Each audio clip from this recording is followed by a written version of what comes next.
Bueno, buenos días a todos de nuevo. Ya comenzó a grabar, comenzamos la clase.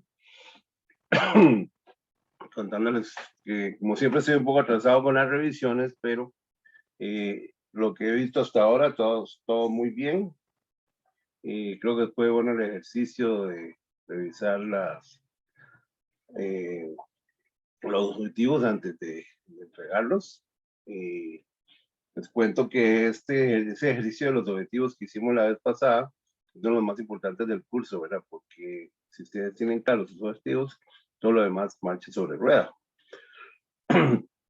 Y el día de hoy vamos a hablar sobre metodología, sobre la parte de la propuesta que ustedes van a escribir, lo que ustedes van a hacer. Y algunos conceptos básicos y quiero que tengan claro, ¿verdad?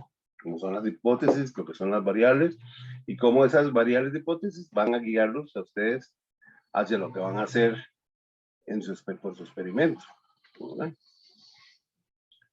Y ya estoy grabando, ¿verdad? Cuando quieran interrumpir, no duden, ¿verdad? No duden en interrumpirme en el momento que lo consideren, que tengan dudas.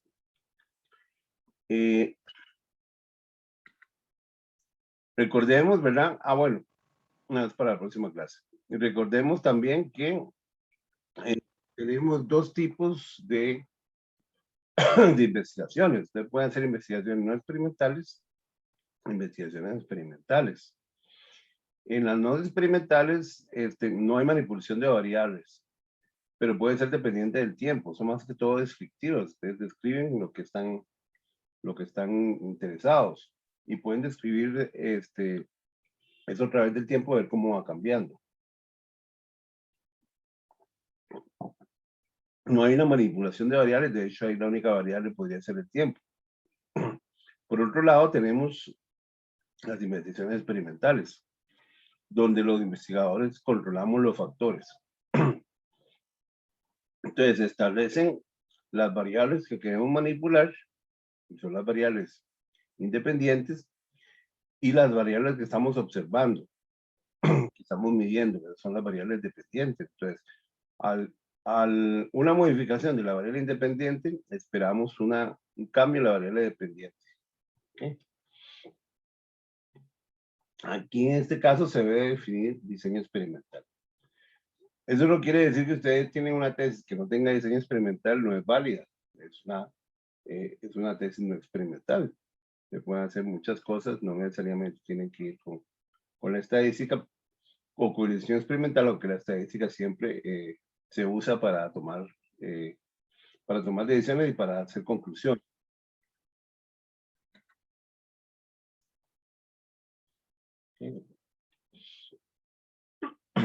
Después tenemos el concepto de la hipótesis, ¿verdad?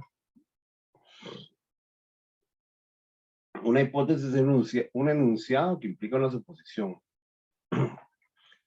Y que es algo que ustedes van a poner a prueba, ¿verdad? La hipótesis debe ser clara para evitar vaguedad. Debe tener diferentes empíricos. Ser respuesta plausible al problema planteado. Establecer relaciones entre las variables. Tiene que tener un lenguaje sencillo y científico, o sea, debe ser clara. Y es algo que se puede poner a prueba, ¿verdad? Entonces yo puedo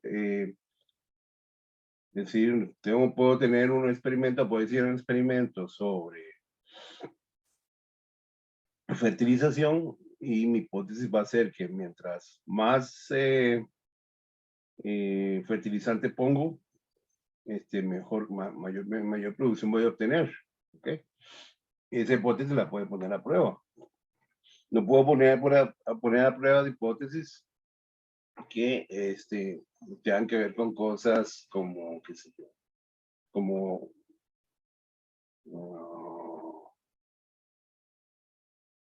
algunos conceptos son como mágicos, ¿verdad? Es decir, si yo tengo si yo tengo tal bicho, no va a haber plagas. Bueno, eso se puede. Por ejemplo, no podemos probar la existencia de Dios, ¿verdad? Porque no hay manera de experimentarlo, poner a prueba. Entonces tiene que poner a prueba para empezar o no su enunciado.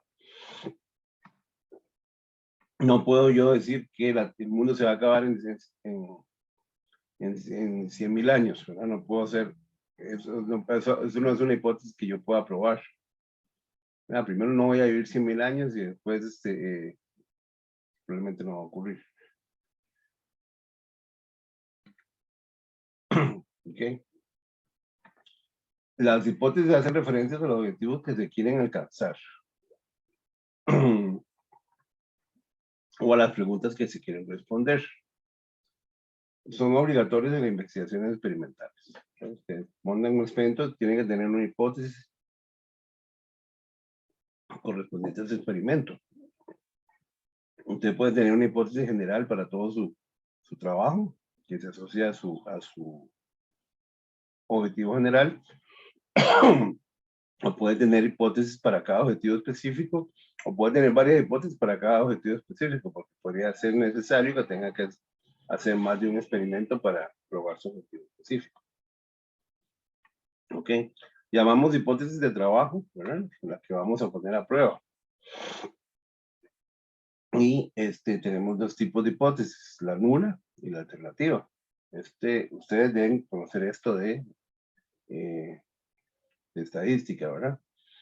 Una hipótesis nula es una hipótesis que nos dice que no vamos a encontrar diferencias entre los tratamientos, entre los factores que estamos poniendo a prueba. Y la alternativa es la que vamos a decir, bueno, este tratamiento es mejor que este otro, ¿no?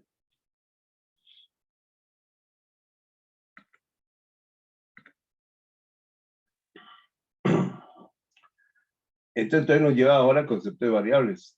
Una variable es cualquier característica de la realidad que puede ser y que muestra diferentes valores entre una unidad de observación y otra. ¿Okay? Entonces,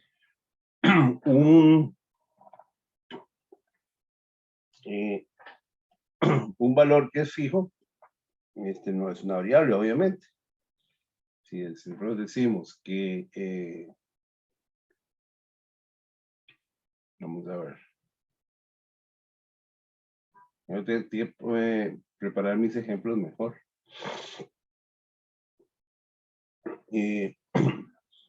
Ok, que hicimos un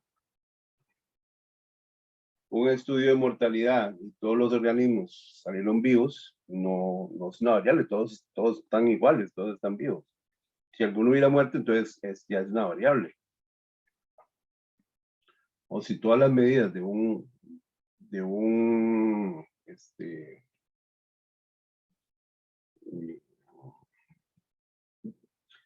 no quiero usar la palabra variable otra vez.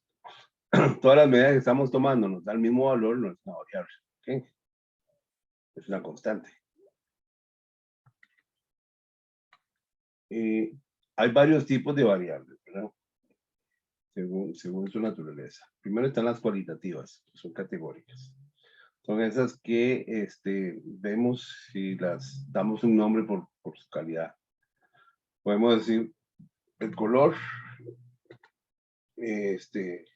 hay nominales y hay ordinales.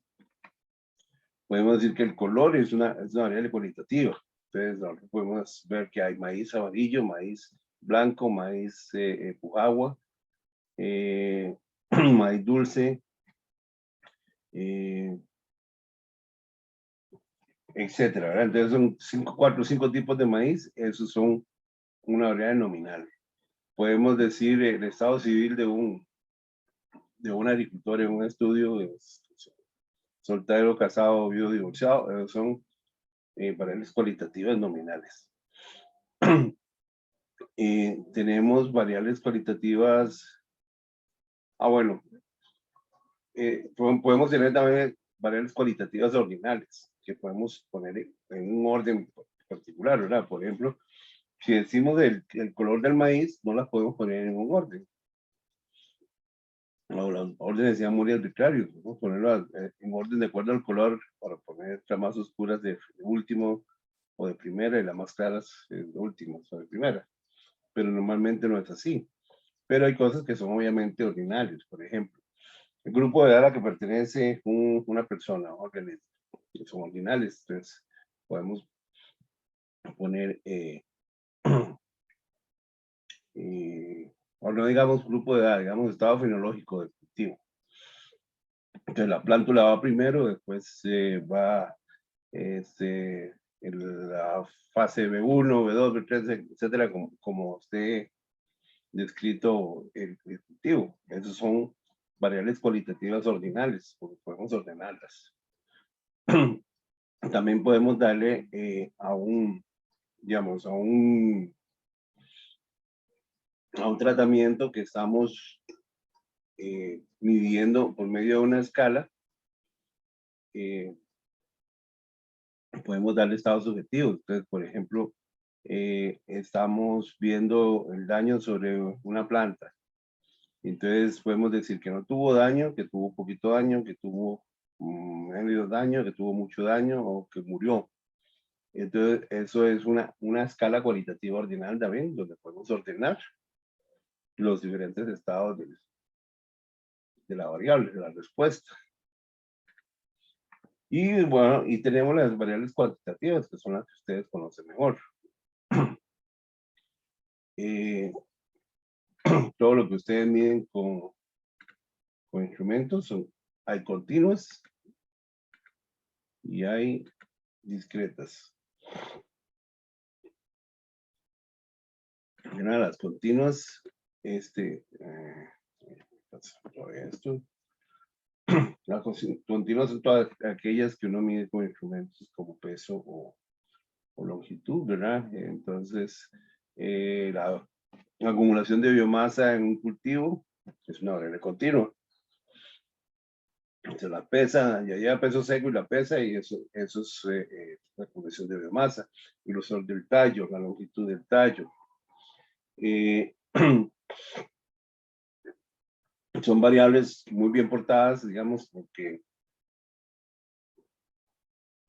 generalmente siguen distribuciones normales, donde hay una concentración hacia un promedio y unas poquitas que se distribuyen hacia los extremos. Por otro lado, tenemos las discretas. Discretas son esas que no se miden con instrumentos, sino que se miden con valores discretos. Por ejemplo, conteos de insectos. ¿Cuántos insectos hay aquí? Hay 4, hay 5, hay 6, pero no hay 4,5 ni hay 4,75. Son números completos. Generalmente los conteos son así. Se pueden contar el número de plantas con flores, el número de plantas con frutos, el número de frutos en su plantación, lo que sea que están estudiando, son variables cuantitativas discretas. No son tan bien portadas como las continuas, en el sentido que no siguen distribuciones normales. La distribución normal, ustedes recordarán, la mayoría estadística que nos enseñan está basada en esa distribución estadística.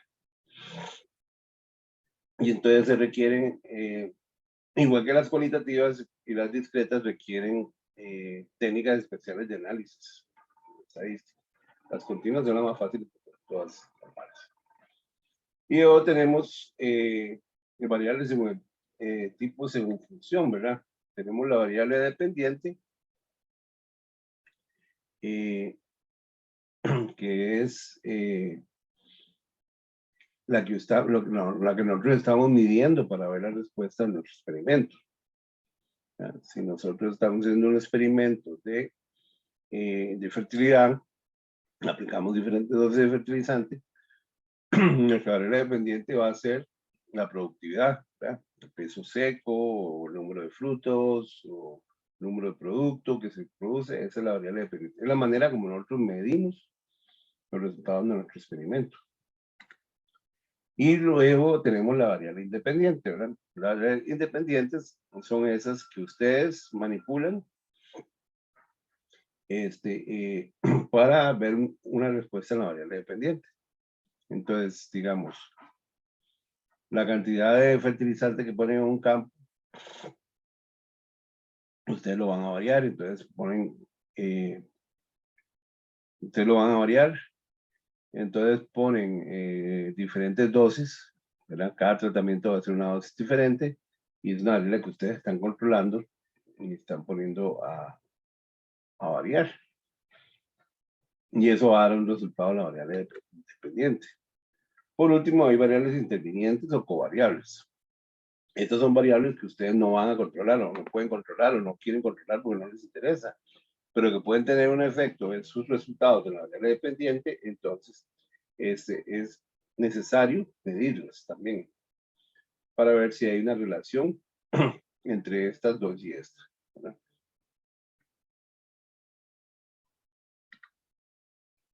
Okay. Les decía entonces, las categóricas se tratan de manera diferente a las numéricas. Las numéricas son medidas como peso, longitud, concentración, etc.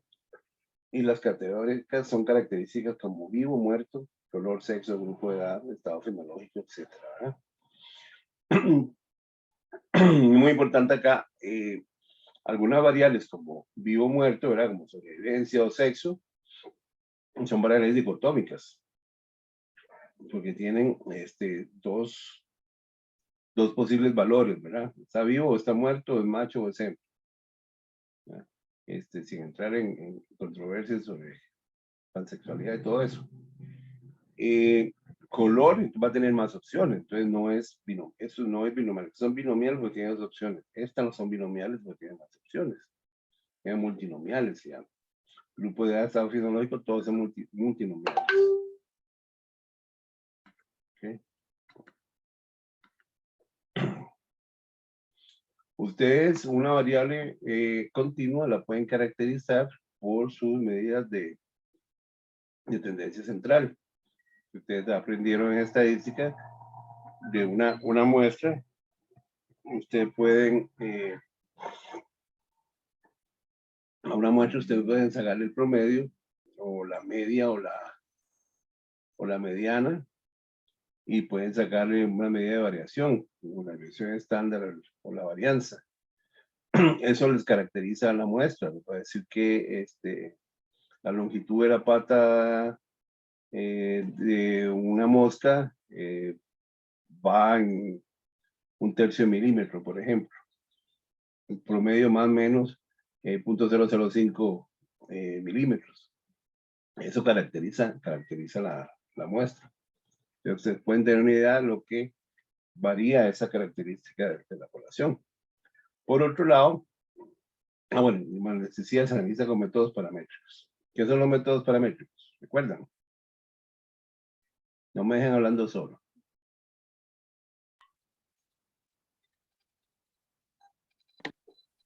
No me acuerdo, profe, la verdad. Ok. Los métodos paramétricos son aquellos que se ajustan a una distribución estadística conocida. Normalmente, y disculpen la redundancia, es la distribución normal. ¿Por qué? Bueno, porque la distribución normal es ocurre mucha naturaleza. Los métodos paramétricos están diseñados para asumir que la variable que nosotros estamos observando se comporta como una distribución normal y que va a tener las probabilidades que observamos en la distribución normal, ¿verdad? Entonces nosotros podemos, recuerden la campana de Gauss, ¿verdad? Que nosotros podemos decir que ciertos valores de, de la variable que están midiendo son probables y ciertos valores son muy improbables, ¿verdad? Entonces por eso decimos que hay una probabilidad de que observemos un valor del menos del 5%, y entonces decimos que es muy improbable, entonces rechazamos la hipótesis, ¿verdad? Ahora, si la distribución, no sé, si la variable nuestra no se comporta sobre la distribución normal, entonces vamos a estar tomando, llegando a conclusiones erradas. Entonces, las variables continuas normalmente siguen distribuciones normales y se pueden analizar con estos métodos paramétricos, que son relativamente conocidos, muy bien trabajados, y son los que le metieron a ustedes en los cursos de métodos de investigación y en curso de estadística, diseño de experimentos. Entonces, el análisis de varianza, las pruebas de T, las pruebas, ¿qué otra cosa? Bueno, las regresiones, las correlaciones, eso no se ven tanto, pero el análisis de varianza sí con todas sus variantes. Es, digamos, la reina de las pruebas paramétricas. Pero no siempre se pueden aplicar. ¿Okay? Si tenemos, por otro lado, las variables categóricas, se expresan como frecuencias, con proporciones de porcentajes. Tenemos el caso de la mortalidad, si aplicamos un insecticida o un herbicida, y eso causa una mortalidad de tanto por ciento de, de los individuos del ensayo. ¿Qué quiere decir eso? Que si causa una mortalidad del 10%, significa que están muriendo, que hay 10 individuos muertos de cada 100 individuos. ¿Eh?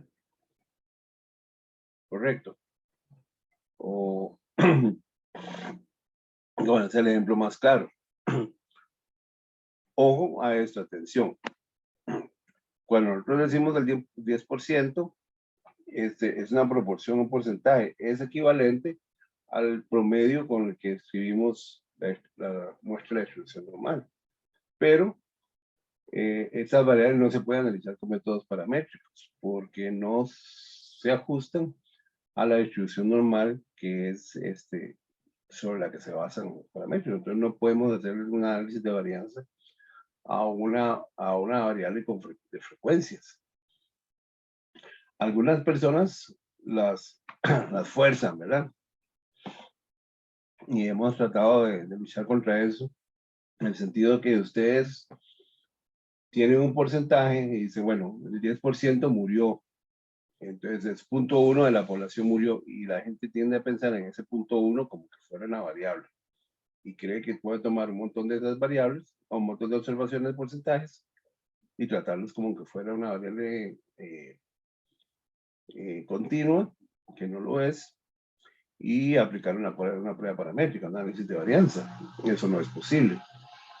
¿Por qué? Bueno, porque la distribución normal tiene una característica muy típica. Bueno, primero que sigue la campana de Gauss, ustedes recuerdan. Segundo, que va de menos infinito a más infinito. Si nosotros vemos una distribución binomial, digamos, de una variable como sobrevivencia, una variable como, que era el error que había pensado, como sexo, no vamos a tener una distribución así tan bien portadita. Resulta que puede que tenga una forma similar a la campana de Gauss, pero no va de menos infinito a más infinito, va de 0 a 1. Y por lo tanto está limitada a ese rango y no se va a comportar nunca como una distribución normal. Y hay técnicas que se desarrollaron en el pasado de transformar las variables para tratar de forzarlas que se hagan lo más cercano posible a la normal. Eso es realmente, estoy pensando en la palabra en castellano. Molesto no es la palabra, pero eso es realmente complicado y nunca da una buena aproximación. Y eso ahora se hacía antes cuando no teníamos computadoras, ¿verdad? Tenemos que hacerlo a mano.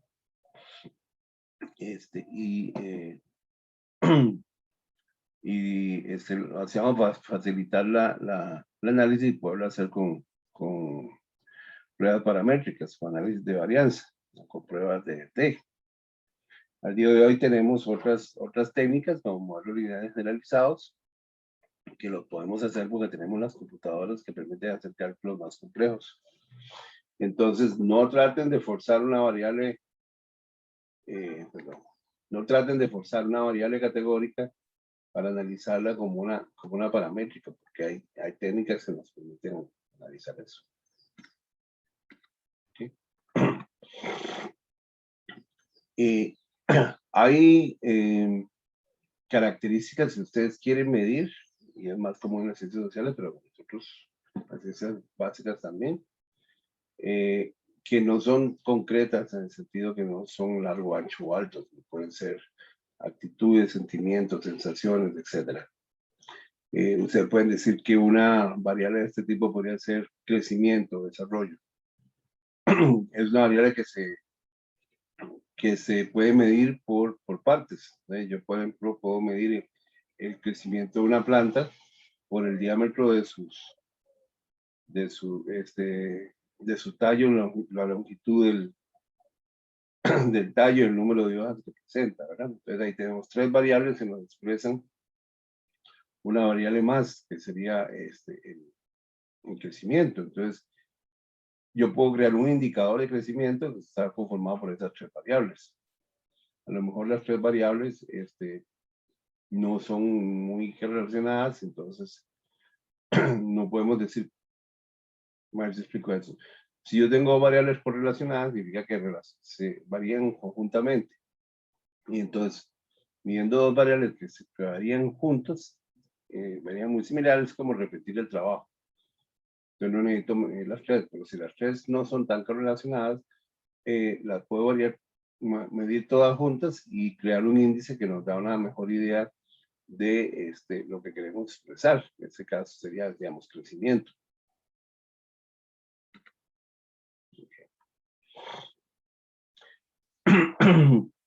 Bueno, y después de esta introducción, entonces vamos a lo que sigue, ¿verdad? Ya ustedes han pensado en el problema que quieren resolver en su tesis. Los objetivos los han redactado en base al problema, ¿verdad? Hicimos el árbol de problemas, hicimos los objetivos, y ahora tenemos que desarrollar una metodología para llegar a esos objetivos. La metodología tiene algunos aspectos importantes, básicos, ¿verdad? Que son estos tres.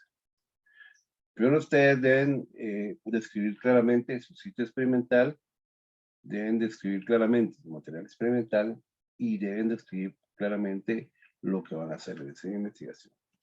¿Eso por qué? Bueno, porque como hemos hablado antes, la ciencia se basa en este trabajo que han hecho personas antes que nosotros. Y entonces es necesario poder controlar o confirmar las cosas que otras personas han hecho. Y entonces uno debe escribir y describir lo que va a hacer claramente, de modo que cualquier otra persona puede llegar en algún momento y repetir lo que usted hizo y confirmar que eso es correcto, ¿verdad? O confirmar que no lo es. Estaba pasando mucho ahora en las ciencias sociales. Muchos estudios famosos han sido repetidos y se ha encontrado que no son tan fáciles de duplicar. La repetibilidad de la ciencia son unas características básicas. Creo que eso lo mencionamos en algún momento también, ¿verdad? Cuando describimos el sitio experimental, ¿verdad? Debemos describir cosas como el clima, la zona, características físicas y químicas del suelo, uso previo del terreno, representatividad del sitio con respecto al tema de investigación elegido. Todo va dependiendo de su objetivo, ¿verdad? Por ejemplo, si yo voy a estudiar el desarrollo o la fisiología de una planta en invernadero, no tengo por qué estar describiendo el clima o la zona o el uso previo del terreno. Es un invernadero, ¿verdad? Ustedes van a tener control total de eso. Entonces, pero sí tienen que describir dónde está ubicado el invernadero, qué características tiene esta, ¿verdad? Y qué temperaturas y humedades ocurren dentro de ese invernadero, etcétera, ¿verdad? Tienen que describir su sitio experimental. Segundo, deben escribir su material experimental, ¿verdad? Qué es la planta que van a trabajar, cuál variedad es, qué parte de la planta o semilla se va a usar, de dónde proviene el material experimental y si eso que ustedes están haciendo es representativo de la generalidad de ese cultivo, ¿verdad? Estamos hablando de investigaciones agronómicas, pensando en cultivos y cómo eso se puede generalizar. Porque si ustedes tienen algo muy específico, es probable que no puedan generalizar.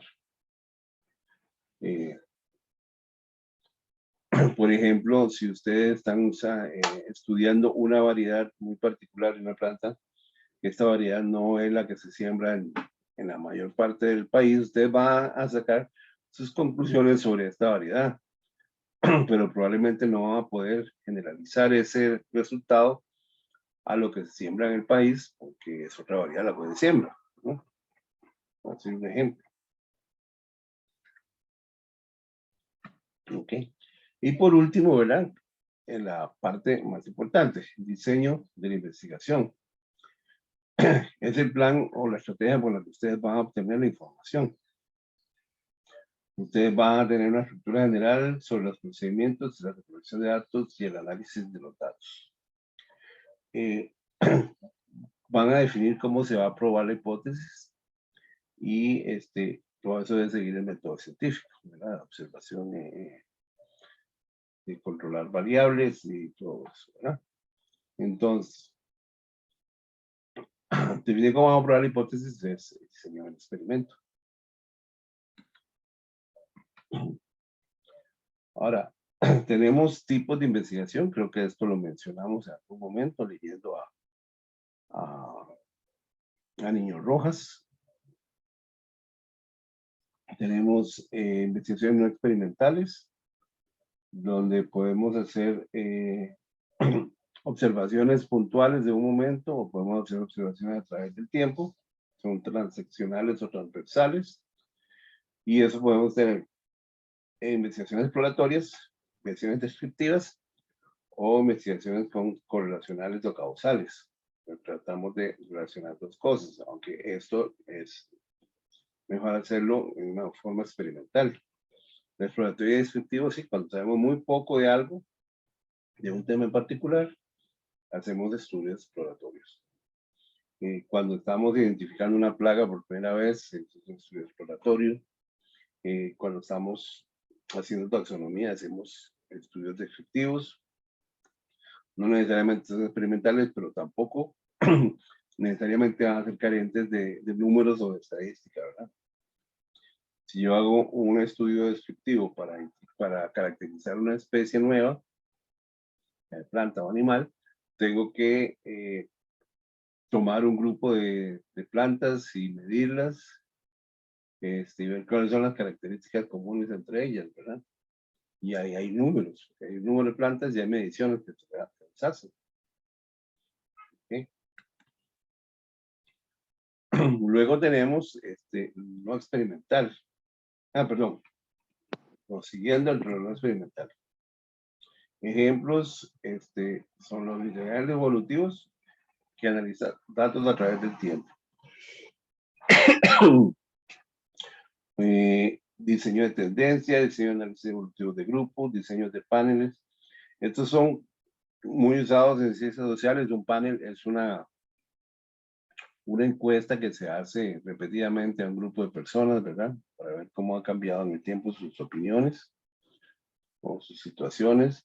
En nuestro caso, podríamos pensar que una curva de absorción de nutrientes en una planta es un diseño no experimental, porque ustedes no están manipulando una variable, sino que están observando lo que hace la planta en una condición de abundancia de nutrientes, ¿verdad?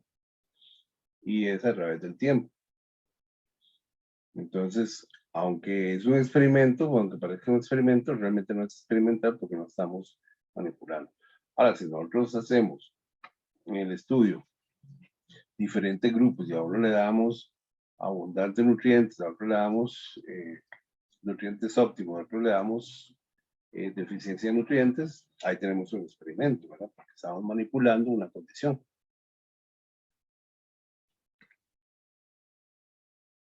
Ok. Hasta el momento todo claro. No surge ninguna duda. De momento, de mi parte. Ok, muy bien. ¿Y los demás qué dicen? Ok. Bueno, entonces, ¿qué Hola, es profe. eso? No sé si me escucho ahí. Yo tengo una duda de un tema que tocó antes. Ah, dígame. Si no me dejen Eh, correr así, ¿Perdón? no me dejen correr, interrúpame cuando quiera. Ah, ok. Si no, es que estaba aquí un poquito enredado. Era con uno que presentó unas diapositivas antes de la representatividad, porque y en algunos casos, bueno, o no sé, creo que en la mayoría de tesis, pues hay una inversión, hay un presupuesto que se da ahí, y entonces, no necesariamente pueda ser, qué sé yo, representativo el lugar donde uno haga la tesis o el estudio de las condiciones, por ejemplo, de un país o del cultivo en general. Entonces, no sé eso cómo se toma. Por decirle algo, qué sé yo, vamos a ver, que una empresa me ayude con esa parte de los fondos, digamos, para hacer el estudio, qué sé yo, que sean café y que me den una zona que no sea representativa a la mayoría de, de café que hay en Costa Rica, Ujú. refiriéndome como al clima y al tipo de altitud y esas cosas. Entonces, ahí cómo debería uno Sí, eh, no se hacer trata, eso. sí, no se trata de que si la zona no es representativa o la condición no es representativa, no vale la pena hacerlo. Claro que sí vale la pena hacerlo. Lo que no se debe hacer en esos casos es tratar de concluir para el resto en general. Entonces, usted hace un estudio en una zona, qué sé yo, una zona cafetalera en las juntas de Avangares, o una zona caliente donde el café es raro y no es común y no es típico. Entonces, usted hace sus conclusiones para esa zona. Usted dice, ya hemos observado que tal y tal y tal ocurre bajo estas condiciones de cultivo, ¿verdad? Un café en esa zona de cultivo.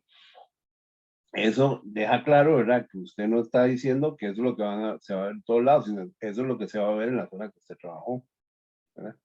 Lo importante no es si de verdad tiene que hacerlo para llegar a una conclusión general. Usted no, realmente no quiere ganarse un premio Nobel, pero se quiere foguearse, entrenarse en la realización de un experimento. Y usted puede sacar las conclusiones para el tema en particular, para la condición particular que usted trabajó. Y son totalmente válidas y perfectamente útiles, ¿verdad? Ah, Creo ok, que- ok. O sea, lo que hay que hacer ahí es, digamos, aclararlo bien, simplemente. Ajá, sí, sentarse y sentarse sobre lo que usted hizo y no dispararse hacia cosas que no son, ¿verdad? O sea, no hacer conclusiones que no corresponderían porque usted no observó todas las condiciones, usted solo observó la condición que usted tenía, ¿verdad? Usted no va a decir que todo el café de Costa Rica o todo el café del mundo se comporta de acuerdo a lo que usted vio en esa zona de Tilarán o esa zona baja. Eh, Ok, eh, gracias. pero usted puede decir que el café de zonas bajas probablemente y con este tipo de suelo probablemente se comporte de esta manera. Ok, Entendido, profe, gracias. perfecto. Entonces, sigamos. Ok, entonces para un experimento, ustedes van a manipular intencionalmente una o varias variables independientes, ¿no? Entonces, las variables independientes son las que ustedes manipulan y ustedes deciden cómo se presentan o qué valores van a tomar, ¿verdad? Y entonces usted va a medir el efecto de esas variables dependientes sobre una variable dependiente o varias variables dependientes. Entonces, están viendo la, las dosis de fertilizante sobre el cultivo, tal vez tienen 4 fertilizantes y cada fertilizante tiene 3 dosis. Entonces ahí podemos eso verlo como dos variables independientes, una concentración y otro tipo de fertilizante. Eh, Observen también que aquí hay una complicación extra, ¿verdad? El tipo fertilizante es una variable eh, categórica, que debe ser fertilizante A, B, C y D. Y la concentración de fertilizante puede ser una variable continua, ¿verdad? Yo tengo 0.5, 5, 10 kilos por hectárea, etcétera, ¿verdad? pero son cosas que usted manipular y van a decir cómo las van a usar.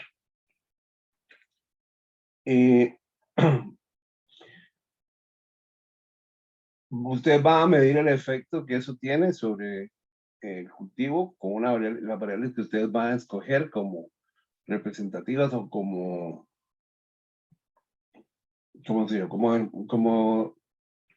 representativas, no, como demostrativas del efecto que se da. Entonces, si nuestro supuesto dice que ponemos más fertilizante, vamos a tener más crecimiento o más productividad, crecimiento más rápido, etcétera. Esas son las variables dependientes que ustedes miden. Entonces puede ser cantidad de biomasa, kilogramos de producto cosechado, puede ser velocidad o tasa de desarrollo de la planta. Entonces ahí hay varias variables dependientes. Y generalmente en un experimento podemos medir varias variables dependientes y manipular varias variables independientes, ¿verdad? Se va haciendo cada vez más complicado, pero es la riqueza de los experimentos. Y ustedes deben tener control o validez interna de la situación experimental. ¿Qué significa esto? Que ustedes pueden controlar todas las otras variables que no están haciendo cambiar. Por ejemplo, trabajar a temperatura constante, aplicar la misma tasa de tasas de irrigación a todas las plantas. Son controles sobre otras variables que, aunque pueden afectar, no nos interesan en nuestro estudio. Entonces, por lo tanto, tenemos que mantenerlas iguales para todos los digamos la palabra, unidades experimentales. ¿Ok? A estas alturas ustedes ya saben que es una unidad experimental. Ya Juan Ramón o quien esté dando estadísticas se los habrá explicado. ¿Ok? Entonces, ¿cuál es el control o validez interna que tenemos? Tenemos que tener control sobre otras variables externas, ¿verdad? Y eso nos lleva a supuestos. Suponemos que la temperatura va a ser igual para todas, la humedad va a ser igual para todas, suponemos que la radiación solar va a ser igual para todas. Entonces, eso es algo que se controla con el diseño del experimento. Entonces, el efecto que se mide en la variable dependiente es por la manipulación de la variable independiente y no por los otros factores de causas. El diseño de bloques al azar es una cosa que toma esto en cuenta. Les vamos a explicar un poquito más ahora.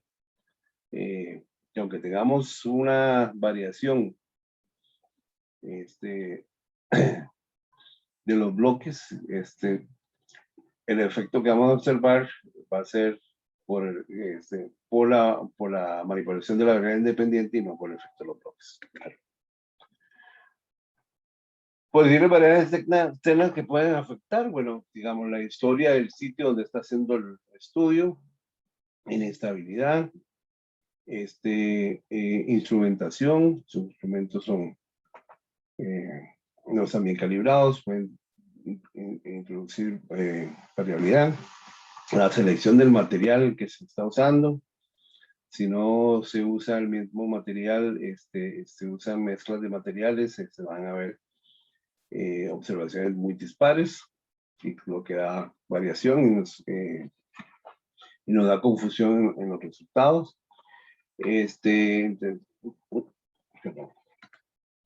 Interacción entre selección y maduración. Ustedes también pueden estar estudiando algo que va a tener un efecto en el producto verde, pero va a tener efecto diferente en el producto maduro. Entonces hay que considerarlos. Actuaciones anormales del grupo control, maduración, esto es lo mismo. Administración de la prueba, mortalidad experimental, esto es muy importante cuando estamos trabajando con cosas como queremos estudiar la longitud del ciclo de vida de un insecto, pero se nos va muriendo durante el estudio, ¿verdad? Y eso nos puede afectar los resultados. La difusión de tratamientos experimentales, pues, ¿qué hacemos? Distribuciones aleatorias y parcelas experimentales con áreas buffer para evitar que los productos que se prueben en una unidad experimental no deriven hacia otra y otras interacciones que pueden que no las notemos al principio. ¿Sí? Entonces, para lograr un control en un experimento, tenemos, bueno, primero que eliminar las variables externas que nos pueden interferir. Por eso, entonces, hacemos todos los experimentos en el mismo momento, digamos, en la misma zona, pensando en clima. Entonces, todas las plantas van a tener la misma iluminación, todas van a tener la misma temperatura, todas van a tener la misma precipitación, la misma irrigación. Eso elimina variabilidad de esas variables externas. O las ponemos en un invernadero donde tenemos mejor control de todo. ¿Verdad? Entonces, eso nos permite reducir la variabilidad de los resultados. Y ustedes van a ver, ¿verdad? Cuando hacen experimentos que la variabilidad es muy importante. Si la variabilidad es muy alta, va a ser más difícil detectar diferencias significativas entre los tratamientos. También eso nos permite mantener constantes variables que no están incluidas dentro del estudio, ¿verdad? Si nuestro estudio es la duración del ciclo de vida,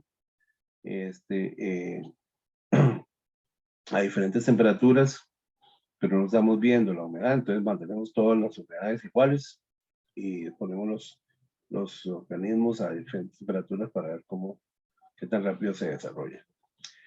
Luego, aleatorización. Es muy importante la aleatorización, ¿verdad?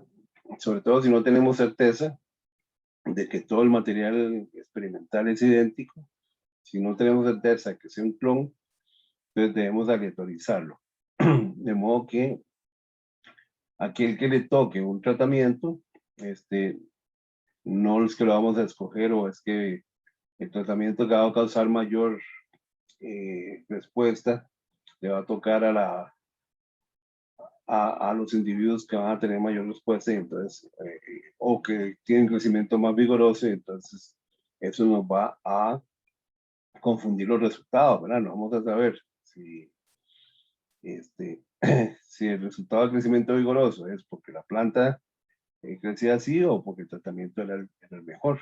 Entonces hay que aleatorizar. De modo que ese tratamiento caiga en plantas diferentes. Y eso, por eso, la repetición también es importante. Mientras más repeticiones y aleatorización tenemos, mejor conclusiones podemos obtener. Podemos hacer igualación o pareos también. Son técnicas que se hacen cuando se toman grupos de organismos o de plantas, ¿verdad? Material experimental, y a cada grupo se le aplica un nivel de la variable independiente. Entonces, qué sé yo, con y sin fertilizante, ¿verdad? Y esos grupos, digamos, son parecidos. En ciencias médicas es muy común los estudios con gemelos, ¿verdad? Entonces toman gemelos que se supone que son similares entre ellos y a uno se le da un tratamiento y al otro se le da otro tratamiento. Y entonces si hay diferencias, no va a ser por las, ¿cómo se llama? Por las situaciones genéticas de estos individuos, sino va a ser por el tratamiento. Se hace con chanchitos y estudios de veterinaria se hacen y por supuesto siempre tiene que haber un grupo control. Las repeticiones, ¿verdad? También, decía. Si tenemos una variabilidad en material experimental, entonces tenemos que repetir y asignar aleatoriamente los tratamientos para que veamos ese efecto del tratamiento y no de la genética o de las características del material experimental. Y por supuesto, era un grupo control. Ustedes van a tener tratamientos, digamos, van a tener concentraciones de un producto, digamos, de un fertilizante. Van a tener 5 concentraciones. Ustedes van a tener un grupo control que puede ser sin fertilizante. Otro que tiene menos fertilizante normal, otro tiene la cantidad de fertilizante recomendado por el fabricante y otra una cantidad de fertilizante mayor. Entonces, uno puede tener aquí 2 tipos de control, ¿verdad? Uno es el control absoluto en que no hay aplicación del producto. Y otro podría ser el, la dosis recomendada del fabricante. Y entonces usted usa la dosis recomendada del fabricante como control, como en el caso típico, del que se sabe cómo tiene que comportarse, y lo compara con una mayor y otra menor. ¿No? Entonces pueden haber más de un grupo control. Pero siempre el grupo control es necesario porque es necesario para comparar. ¿Sí? Todo hasta aquí bien. Bueno, ¿cómo se logra el control y la validez interna? Tenemos que tener varios grupos de comparación. No podemos hacer un experimento con un solo grupo, no podemos hacer un experimento con un solo tratamiento, ¿verdad? Recuerden que cuando nosotros hablamos de tratamientos, hay 2 aspectos ahí. Uno es el factor, que es la variable independiente, y otros son los niveles, ¿no? La intensidad con que se aplica cada factor. Entonces, en el caso de en el caso del fertilizante, ¿verdad? Un factor es el tipo de fertilizante y los niveles serían las concentraciones de ese fertilizante. O un factor podría ser fertilizante y los niveles serían la marca de fertilizante. ¿Okay?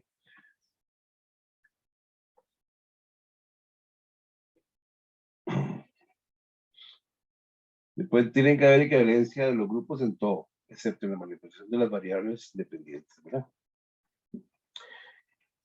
Estos grupos son los que ustedes conocen como las unidades experimentales. Y y tienen que tener todas sus condiciones iguales. Entonces tienen que tener las mismas,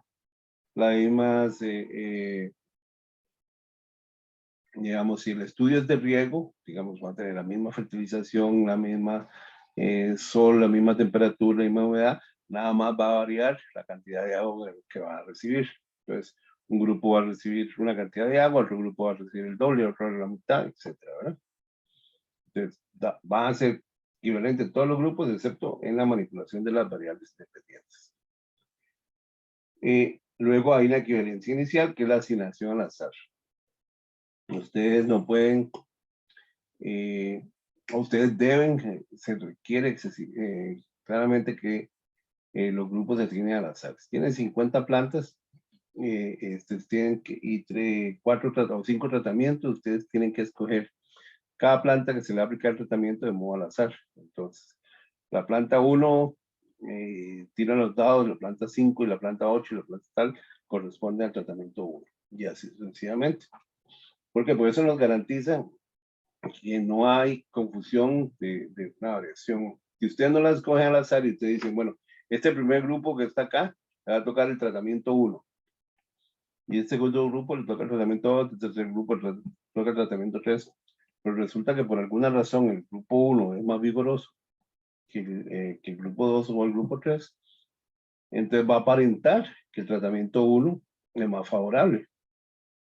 Y no es porque realmente no sea, sino porque las plantas escogidas inicialmente eran más vigorosas. Por eso hay que a mezclarlas, a reutilizarlas, para evitar que tengamos esas confusiones, ¿no? Bien. Bueno, tenemos una tablita hecha por la compañera Liliana Alfaro cuando estábamos en este curso juntos, de comparación. Hay algunas cositas que son...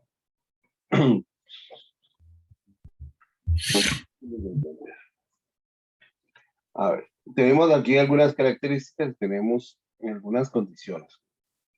Nosotros podemos hablar de preexperimentos, de cuasi experimentos o experimentos propiamente dichos. Usted puede hacer un ensayito probando algunas cosas que no es un experimento tan formal y eso le da algunas mediciones y algunas observaciones que le permiten a usted afinar un experimento. O si no tiene las condiciones para el experimento, puede hacer un cuasi experimento, pero debe tener cautela al formular sus conclusiones. Por ejemplo, características como la presencia de grupos de control. En los preexperimentos, en algunos casos se pueden tener grupos de control. No, nosotros podemos hacer un experimento que es realmente una observación. En los cuasi experimentos, en los experimentos sí tenemos grupos de control. Tenemos que comparar lo que observamos con una condición. Selección aleatoria de sujetos. Los experimentos no tienen selección aleatoria. Los cuasi experimentos sí tienen, aunque puede que sea restringida, y los experimentos es necesario, ¿verdad? La asignación aleatoria de sujetos a los grupos. Los experimentos no tienen, caso los grupos tienen. Los cuasi experimentos puede que no tengan, y los experimentos sí tienen. Aquí les puedo dar un ejemplo, ¿verdad? En un experimento para analizar de la efecto de un agroquímico sobre la sobrevivencia de unos abejones que colonizan la cama de aserrín de los gallineros. El problema de estos abejones es que las gallinas se los comen y se atragantan, comen demasiados.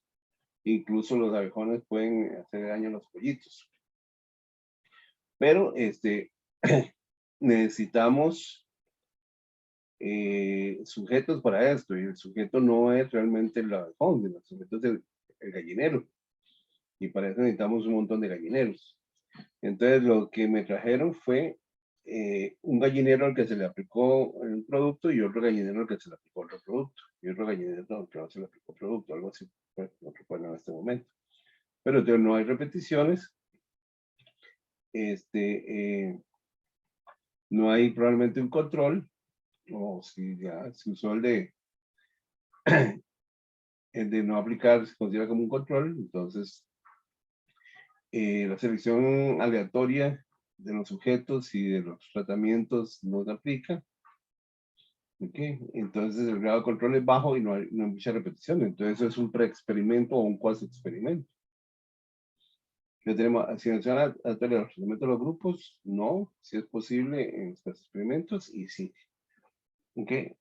En este caso, el experimento de los abejones en gallineros es un cuasi experimento porque podemos no podemos asignar aleatoriamente. Si a un gallinero le asignamos un tratamiento, el otro por fuerza tiene que ir otro tratamiento. No hay mucha aleatorización. Y el grado de control sobre variables externas, en el caso de los experimentos es bajo. Básicamente, una observación que ustedes hacen, en los cuales el experimento puede ser moderado, pero el experimento va a ser alto. Okay.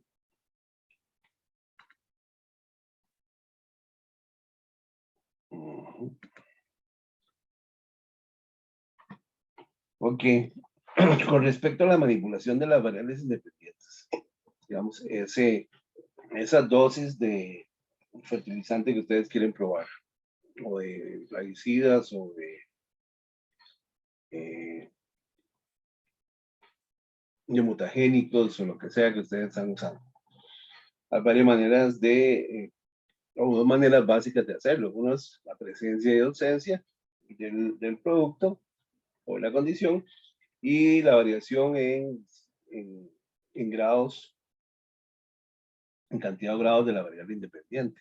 Entonces yo puedo decir un estudio de riego en el que tengo un grupo al que le doy riego óptimo, otro grupo al que le doy riego subóptimo y otro grupo que le doy riego en exceso. ¿Ok? Eso estamos variando la cantidad de grados de la variable independiente. O yo puedo decir,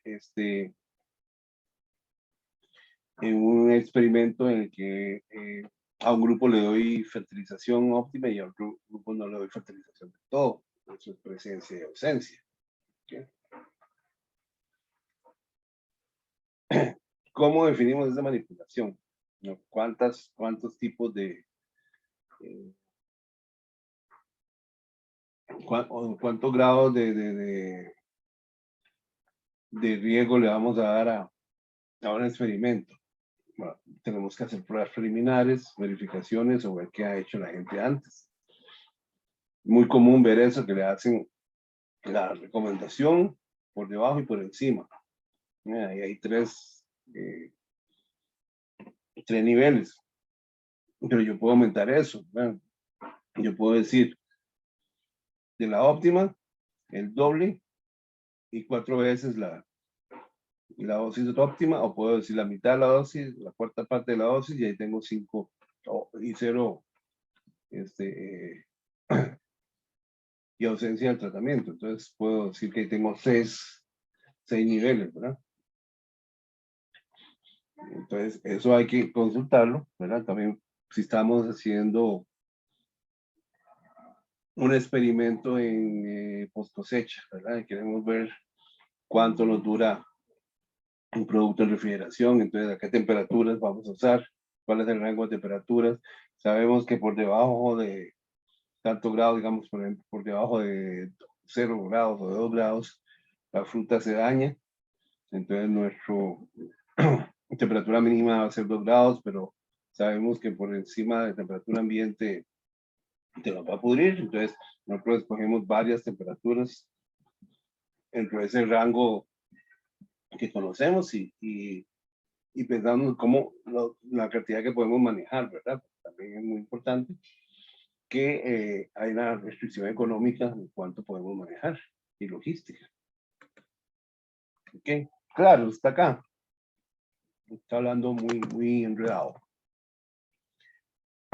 Tenemos aquí 3 ejemplos. Vamos a tratar de analizarlos. ¿Ok? El objetivo específico 1. ¿Alguien me lo quiere leer, por favor? Que ya me duele la garganta.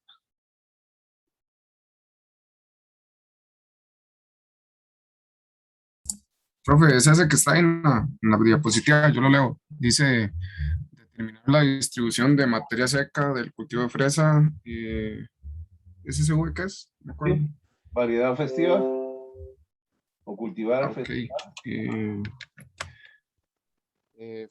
Variedad festiva festival mediante la obtención de índices y razones de crecimiento. Muy bien. De, Estos son 3 ejemplos. son 3, perdón. Marcado. Veamos el primero. ¿Qué tipo de investigación sería esta? ¿Sería experimental o no experimental?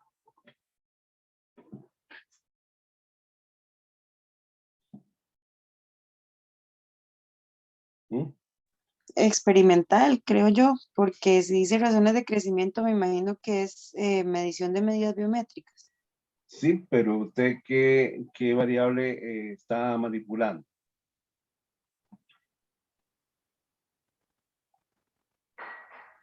La materia seca, No, eso es lo que usted está midiendo. eso estoy midiendo. Bueno, no sé, profe. Sí, vea. Entonces, eso sería una medición descriptiva, no es experimental. Porque ustedes van a poner a crecer su cultivo de fresa en condiciones óptimas y van a estar midiendo la materia seca. No tiene variables independientes, pero este cuadro me faltó poner aquí que la variable dependiente siempre va a ser la distribución de la materia seca. La materia seca en diferentes órganos de la planta. Eso no quiere decir que no tenga estadística ni tenga registro, ¿verdad? Porque ustedes van a hacer, van a medir la materia seca en diferentes partes de la planta y van a comparar, ¿verdad? ¿Cuál parte de la planta creció más? Y para eso siempre ocupan estadística. ¿Okay? El segundo. ¿Quién me puede leer el segundo? Ay, ya se me lo revelé.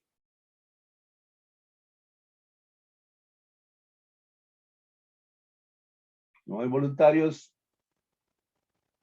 Tengo que escoger a alguien.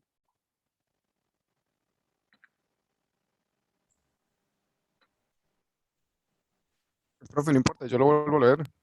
Está bien. Los problemas con el audio, déjame solucionarlos. Dice determinar la dosis de ese compuesto. Eso es, ¿qué? No sé. Para la desinfección de anteras de arroz que produzca el menor daño. Tiene este hipoclorito de sodio, ¿verdad? Ok, ¿eso es de investigación descriptiva o experimental? Ya le había revelado, ¿verdad? Es experimental, porque queremos determinar la dosis. Ok, entonces tenemos que variar las dosis. Ajá. Y medir, ¿qué vamos a medir?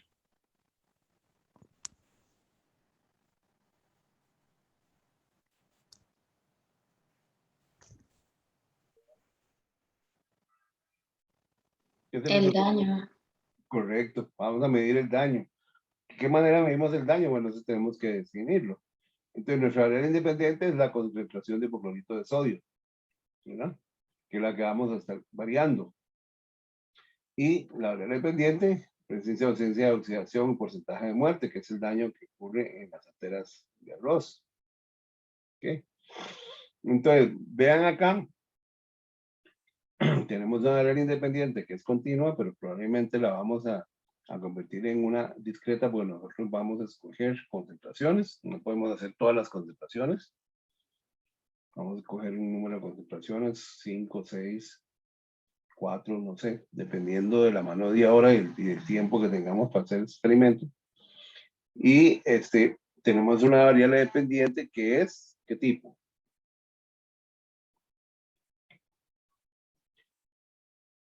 Es binomial, ¿verdad? Es categórica, que es presencia y ausencia. Nosotros vamos a decir, este grano de arroz se murió o no se murió.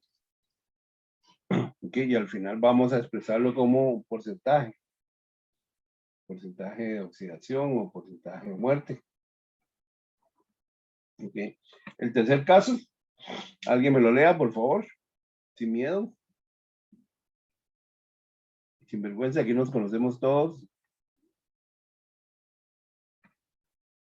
Yo lo puedo leer, profe. Por favor, Adriana. Ok, determinar el medio de cultivo, PDA, ASA o OMA, y la condición lumínica, fotoperíodo o luz continua que favorezca el proceso de esporulación de un aislamiento del hongo, Magnoporte orizae in vitro. Bien. Ok, ¿es experimental o es descriptiva?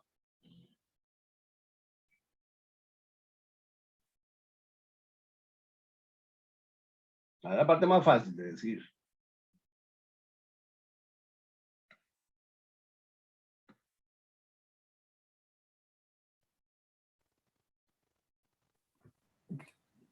Experimental, tal vez. ¿Por qué? ¿Por qué, Lester? Porque, bueno, es un experimento para determinar cuál es la condición lumínica ideal, ¿verdad? Para la exploración y el medio de cultivo. Estamos manipulando variables, estamos manipulando el medio de cultivo y la condición de luz, ¿verdad? Y entonces eso nos los hace experimental. Ahí está, correcto. ¿Cuál es la variable independiente?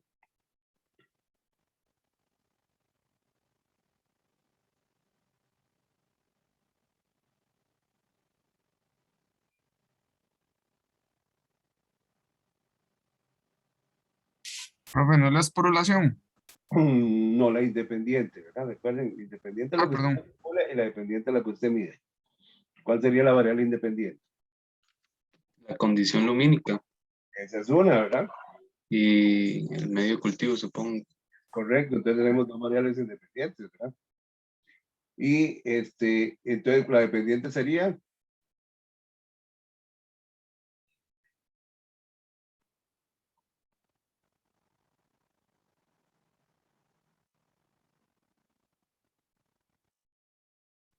¿Qué ha dicho La Karen? esporulación.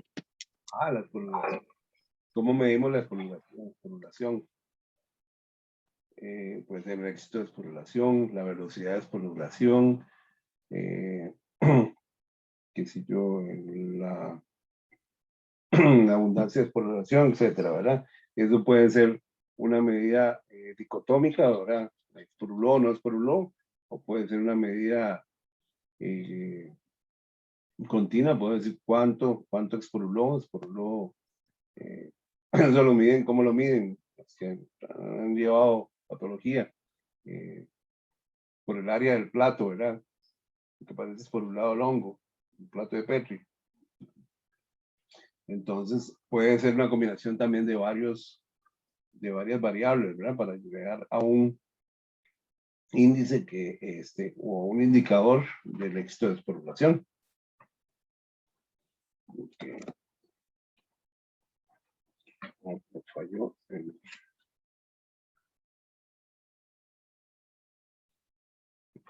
mouse, se me quedó sin batería. Bueno.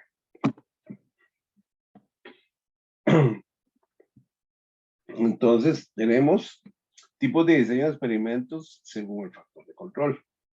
Y ustedes en diseño de experimentos vieron esto, lo están viendo. ¿Están llevando diseños ahora? No, ¿verdad? Ya no el semestre pasado.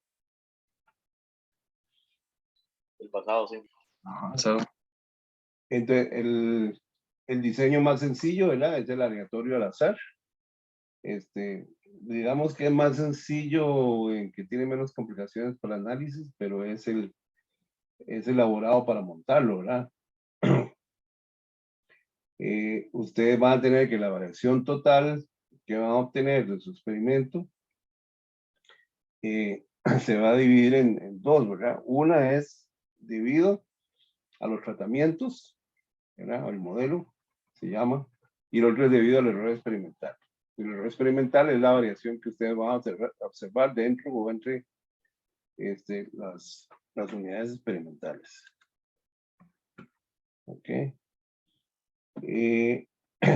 Después tenemos el de bloques aleatorios. Cuando se conoce de antemano que algunas parcelas experimentales tienen un comportamiento diferente. La variación procede del tratamiento de los bloques y del error experimental. Tenemos tres fuentes de variación.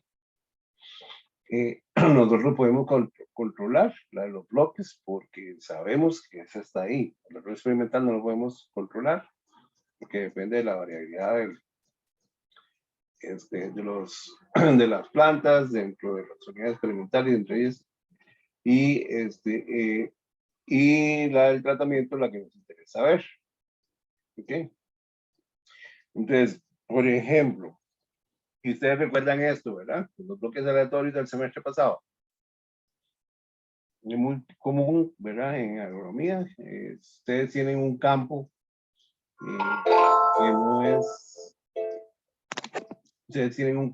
que no es, uniforme, tal vez tenga una pendiente y entonces lo que se fertiliza en lo alto del campo se lava hacia la parte baja del campo, entonces la parte baja del campo tiene más fertilidad que las partes altas. Ustedes establecen un experimento ahí, tienen que organizarlo de tal manera que tenga un bloques, ¿verdad? Entonces va a haber un bloque ubicado en la parte más fértil que debe incluir todos los tratamientos. Otros bloques en la parte menos fértil que también incluya todos los tratamientos. Entonces, de modo que las diferencias que ustedes van a observar no van a ser debido a las diferencias de fertilidad del campo, sino a las diferencias entre los tratamientos, porque la misma diferencia que se va a ver dentro de un bloque, debería haber dentro de otro bloque, ¿verdad? Lo mismo podríamos decir que un invernadero que tiene una parte sombreada. Bueno, la parte sombreada no podemos poner tratamientos ahí porque la sombra nos va a afectar los resultados. Pero podemos hacer un bloque dentro de la parte sombreada y así aprovechar el espacio y aumentar las repeticiones. Sabemos que todas las plantas que están en ese bloque y todos los tratamientos que están en ese bloque sufren del sombreo. Y todas las plantas que están en otros lugares se tienen la misma condición de luz. Entonces, aunque hay una condición de luz diferente entre un bloque y el otro, hay representación de todos los tratamientos dentro de esa representación, dentro de ese bloque, ¿verdad? Y manteniendo separados esos bloques, podemos extraer esa variación que nos puso el sombrero y concentrarnos en analizar la variación que ocurre entre las unidades experimentales. Eso sí, está claro, ¿verdad?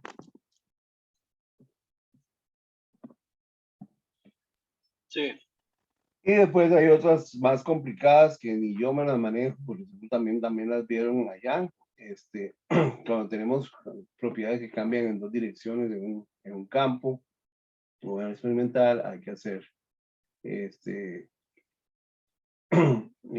diseños más complejos como el cuadrado latino, que permite variación en 4 componentes: en la columna lineal, el tratamiento y el error experimental, ¿verdad? Esperemos que nunca tengamos que encontrarnos con uno de esos. Okay. Entonces, ¿cómo definimos las variables dependientes? ¿Verdad? Hasta ahora todo bien. Okay. ¿Qué se va a medir? Esto es lo que tenemos que ver. Recuerdo, de acuerdo a sus objetivos, ustedes establecieron un objetivo que quieren ver algo en particular. Y eso va a definir sus variables dependientes. Entonces, lo primero que tenemos que ver, ¿qué vamos a medir? Si esto es posible medirlo, ¿verdad? Después tenemos que definir cuántas mediciones se requieren, de cuántas repeticiones. Y eso es siempre un tema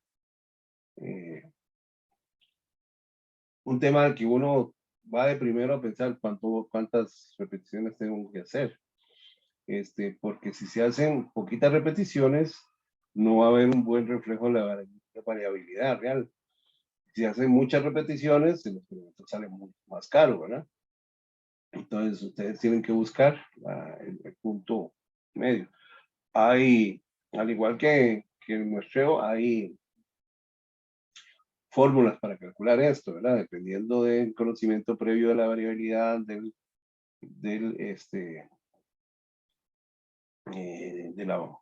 la variable que estamos midiendo, ¿verdad? Y se llaman análisis de la potencia de la prueba, ¿verdad? O del experimento. Es la capacidad que tiene el experimento o el diseño para poder separar significativamente las diferencias entre tratamientos. Luego, entonces, están las unidades de medida, obviamente, y la frecuencia con que se hacen esas medidas. Si ustedes hay estudios en los que ustedes van a hacer la medida una sola vez al final del experimento. Hay estudios cuando a ustedes les interesa ver lo que pasa a través del tiempo, entonces tiene que hacer esa medición repetidas veces. Las metodologías que ustedes van a usar deben ser reproducibles, representativas y validadas. Entonces, si ustedes van a tomar algo que alguien hizo, ¿verdad? Pues perfectamente eso ya está validado. Ustedes pueden analizar los artículos donde ellos lo presentaron y ver si da resultado, si miden lo que ustedes quieren. Si ustedes están diseñando algo nuevo, tal vez deberían hacer una pequeña validación antes, un pre-experimento, y observar qué variabilidad se ve en las mediciones que ustedes hacen y decidir si eso es lo que van a hacer o si van a variar su metodología. Eso es algo que uno nunca hace, pues realmente uno no tiene tiempo, o cree que no tiene tiempo, quiere entrar de una vez al estudio, pero es muy importante hacerlo para tener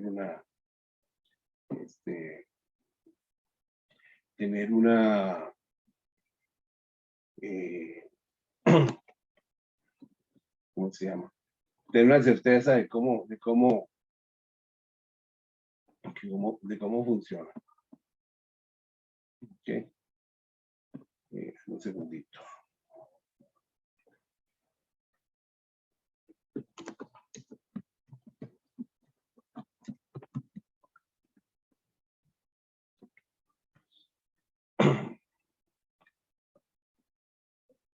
Okay.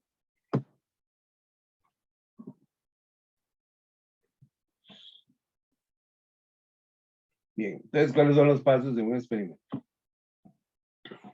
Primero van a definir cuáles variables van a incluirse en el estudio, cuáles van a ser independientes y cuáles van a ser dependientes. Después, elegir los niveles o modalidades de manipulación de las variables independientes y introducir los tratamientos experimentales. ¿Cuáles de ustedes tienen varias variables independientes? Tienen un factorial. O sea, ustedes tienen tres niveles de riesgo y 2 niveles de iluminación. Los regímenes de iluminación y 3 regímenes de riego tienen 2 factores ahí, que uno es riego y otro es de iluminación. Y riego tiene 3 niveles, 3 tipos de riego, y iluminación tiene 2 niveles, 2 tipos de riego. Entonces, cuando ustedes hacen una unidad experimental, va a tener el riego 1 con la iluminación 1, después van a tener otra unidad experimental con el riego 2, iluminación 1, el riego 3, iluminación 1, y el riego 1 con la iluminación 2, y así sucesivamente, ¿verdad? Entonces, son sus unidades experimentales, deben tener de las dos de las dos variables. ¿Ok?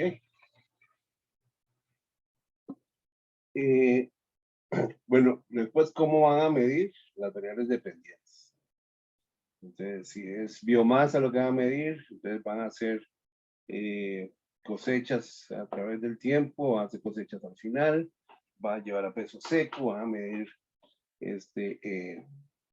la biomasa a peso seco, van a medir biomasa fresca, ustedes deben decir dependiendo de lo que quieren demostrar, ¿verdad? Y luego tenemos que tienen que seleccionar el diseño experimental apropiado, ¿verdad? Entonces ustedes deciden ahí si van a hacer bloques al azar, si van a hacer estrictamente aleatorios, si van a hacer cuadrados latinos, o alguno de esos diseños más complicados, anidados, etcétera, etcétera, ¿verdad? Luego deben definir la muestra. Ustedes van a tener una parcela, una unidad experimental que ustedes han definido. Esa unidad experimental va a ser, no sé, 15 plantas. Pero esas 15 plantas, algunas van a ser, van a estar en el borde de esa unidad experimental, y entonces esas van a estar a riesgo de contaminarse con otras. Entonces ustedes llaman esa el buffer, ¿verdad? Con la motivación. Y ustedes tienen la parcela útil, que son las plantas del centro que están aisladas de otros tratamientos, y esa es la parcela útil. Digamos que su parcela útil sea de 1 hectárea, entonces no pueden cosecharla toda, entonces ahí tienen que tomar una muestra, ¿verdad? Pero normalmente las unidades experimentales son pequeñas y se pueden evaluar todas, y ahí se obtiene un número. Ese es el número que corresponde, o la medida que corresponde a esa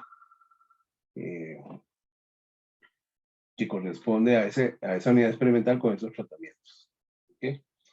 Y bueno, entonces tienen que definir la ruta crítica de cómo van a hacer todo ese asunto, ¿verdad? Okay. Bien. Entonces, tomémonos un receso, 10 minutos para desayunar, y ahora volvemos a hacer el ejercicio de la clase. Ustedes van a tratar de hacer esto para para algunos de sus objetivos específicos que propusieron en la tarea anterior. Yo estoy revisándoles y por el momento les digo que está muy bien. Entonces, ¿les parece si son las 8:26, ¿verdad?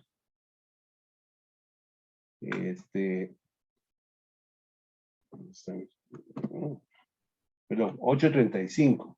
Si nos reunimos de nuevo a las 8:50 para ir a desayunar, que no he desayunado. ¿Todo bien? ¿Parece?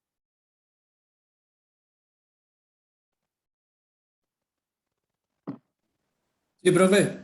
De acuerdo. Muy bien. Entonces, voy a parar para pausa.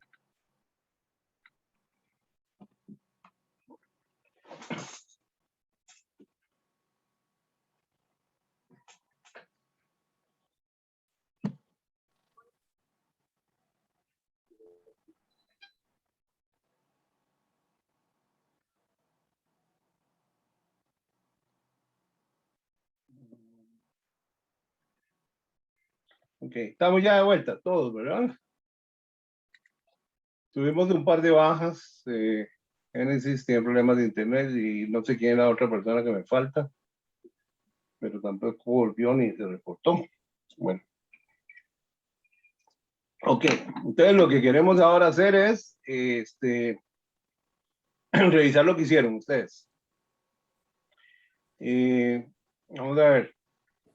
¿Todo el grupo hizo uno solo o cada persona hizo, lo discutió con los compañeros, que era la idea, ¿verdad? Así que cada persona quiere presentar lo que hizo. Profe, nosotros hicimos uno de un objetivo. Ok, bueno, entonces revisémoslo y la idea de la tarea de esta semana es que hagan esto mismo, ¿verdad? Para sus trabajos, con todos los objetivos que puedan hacer, todos los experimentos que necesiten para lograr su objetivo general y me suban la tablita a mediación virtual, ¿verdad? Entonces, si quiere comienzan, entonces, el grupo 1 sería. Profe, ¿y para esta semana solo sería esa tarea? ¿O no es que también tocaba como el avance?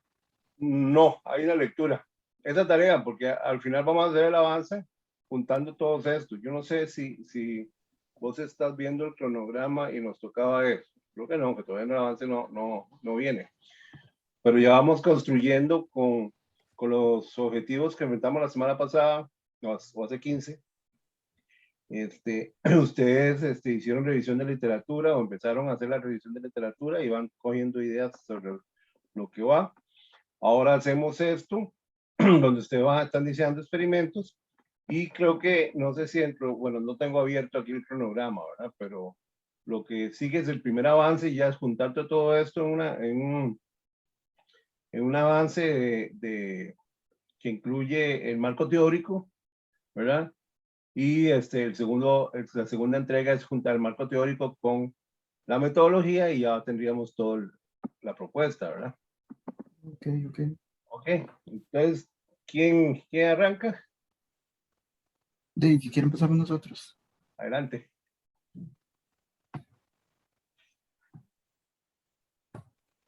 Bueno, lo hicimos tipo cuadro. No sé si mis compañeros quieren empezar. ¿Sabe por qué no veo yo? Bueno, nosotros ayudamos con el que tenía Lester, entonces el objetivo específico que él tiene es el de evaluar el rendimiento del arroz sembrado bajo trasplante en diferentes arreglos de siembra. Como variables tiene dependientes, que son el número de plantas, el número de macollos, el número de panículas, el porcentaje de baneo, el peso del grano, y estos son necesarios para que podamos calcular el rendimiento. Y independientes tenemos la densidad de siembra, que bueno, dependiendo de la que se escoja, pues se va a determinar cuál es la que tendría un mejor rendimiento, ¿verdad? Ok. Continúe.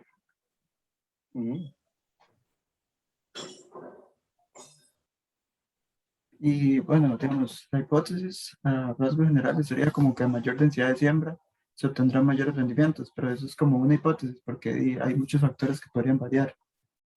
Tal vez que haya más enfermedades, que haya más humedad, muchas condiciones.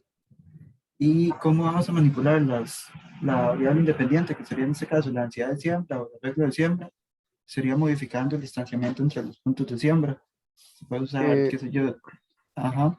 Perdón, y ahí con eso de la hipótesis, pues también usted podría, uno asumiría que la mayor densidad le va a obtener mayores rendimientos, pero también va a aumentar la competencia entre las plantas y entre los nutrientes y diferentes cosas, entonces no necesariamente eso va a aumentar el rendimiento.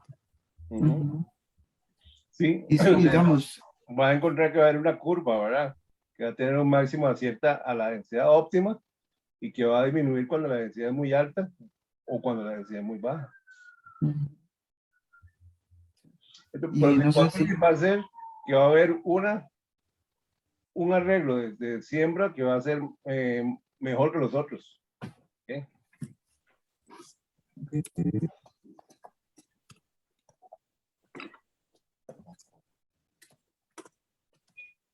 Después lo redacta bonito, ¿verdad? Aquí es nada más de dándole la idea. Sí, sí, es como para tener la idea.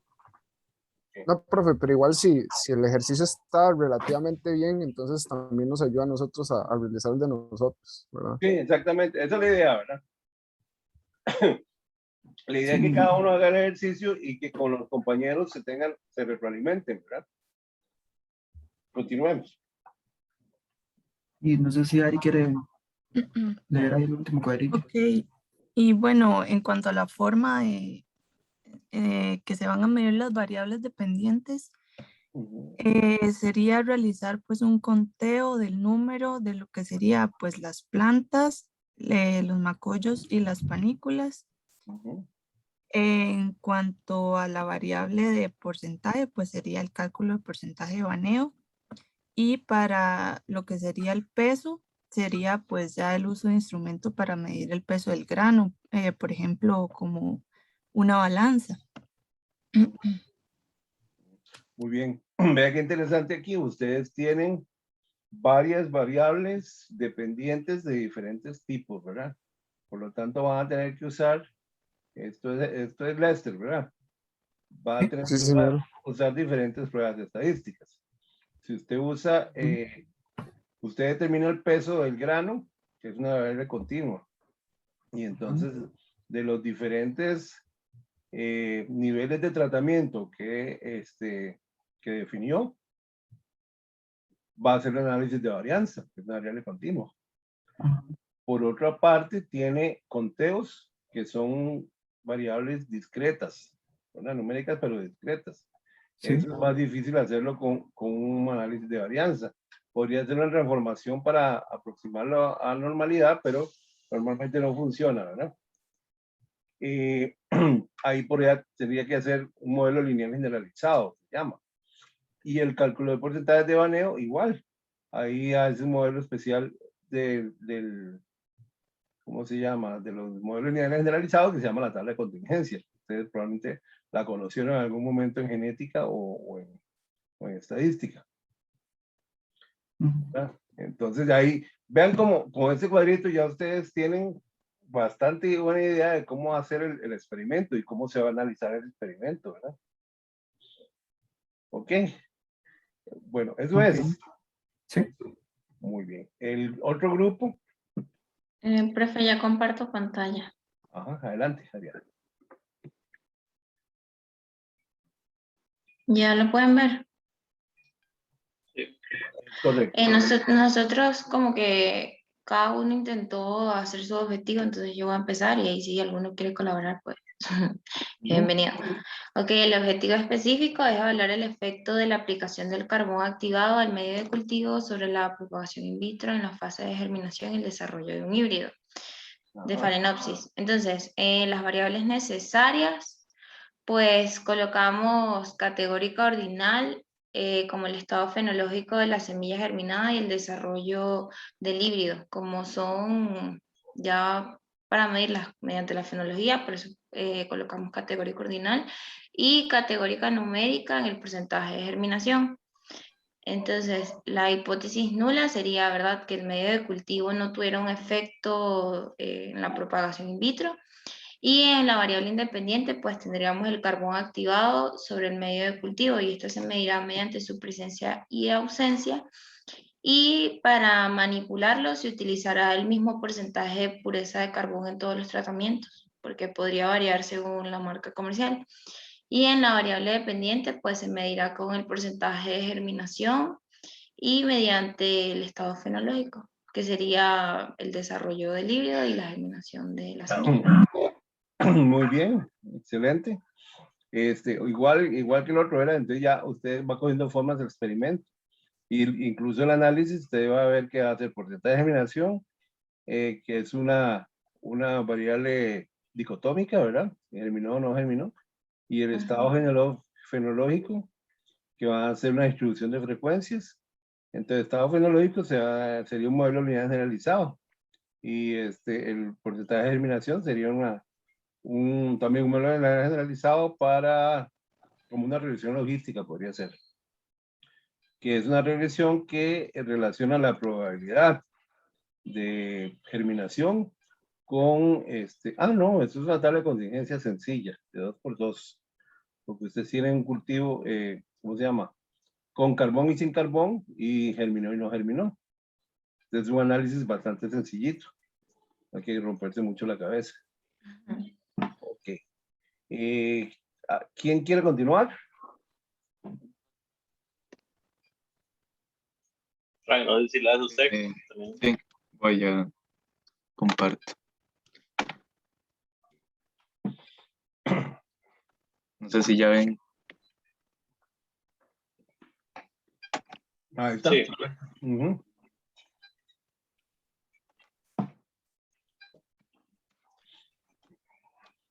Ok, esto es de la investigación que yo propuse. El objetivo sería determinar si hay una relación entre el aumento de la conductividad eléctrica en el sustrato y el aumento del número de esquejes por pote con punta quemada en aglonema commutatum variada Cutlass. Pusimos que la investigación es de tipo experimental, que la hipótesis nula sería si la conductividad eléctrica, que la conductividad eléctrica no tiene relación con el número de esquejes con punta quemada, de variable dependiente, el número de esquejes con punta quemada por pote, que es de tipo discreta, y la unidad sería el esqueje. De variable independiente, la conductividad eléctrica, el tipo sería continua, la unidad de Siemens metro, las herramientas a utilizar sería el conductivímetro, y para manipular las variables sería el contejo de esquejes con punta quemada por pote en el caso de la variable dependiente, y en la independiente sería manipular la conductividad eléctrica del sustrato con la aplicación de soluciones nutritivas de esas concentraciones. Bueno, de esas Estas conductividades. conductividades. Ok, perfecto. Muy bien. Ya, aquí hay otra vez que me gusta señalarles lo de los análisis estadísticos porque son cosas que vienen con mucha renqueando el pasado, ¿verdad? Cosas difíciles. Aquí puede encontrarse un nuevo análisis, ¿verdad? Que otra vez son una variable. Esto es el conteo de esquejes con punta quemada por pote. Realmente, ¿qué tipo de variable es?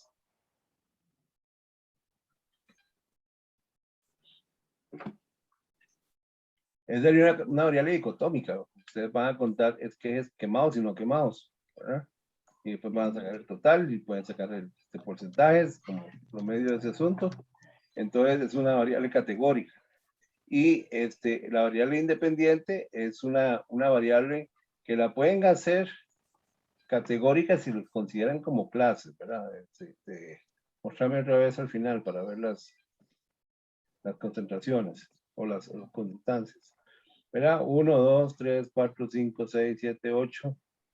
8 diferentes conductancias. O también la podemos tratar como una variable continua, ¿verdad? Que son las medidas que hicieron a ese punto.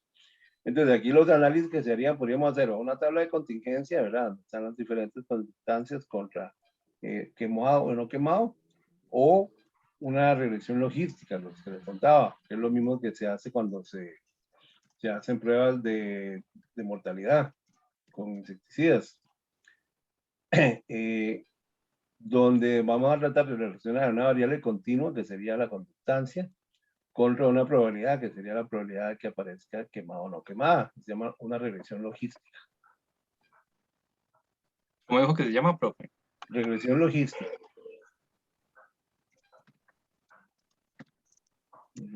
Todas esas son variaciones de las tablas, de las modelos lineales generalizados. La tabla de contingencia también es una variación de eso.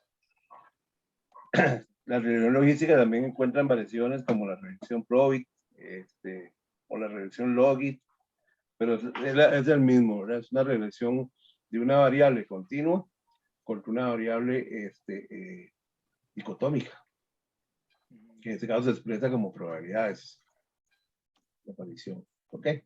Y porque la proporción con que ustedes observan un fenómeno como quemado o no quemado es se llama un estimador de la probabilidad de que aparezca esa condición. ¿Okay? Muy bien, ¿quién quiere continuar? Yo tengo una ahí, profe, pero no nos dio chance de hacerlo, de completarlo. No importa, hacemos aquí todos juntos.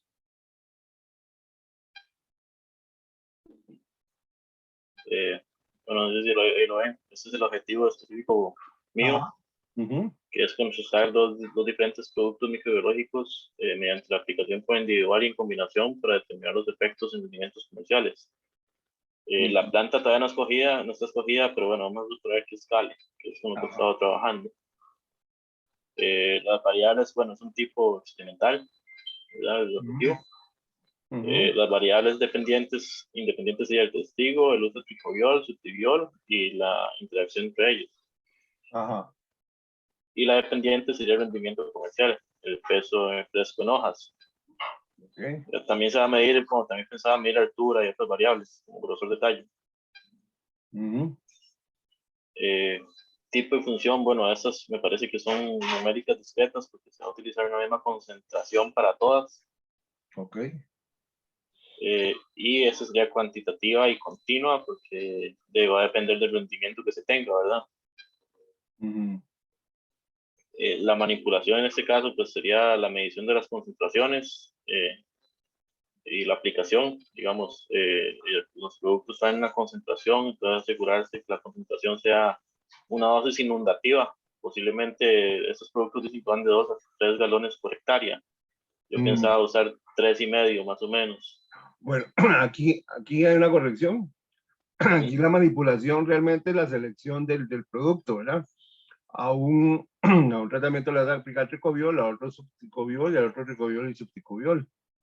Entonces, es la manipulación que vos vas a hacer.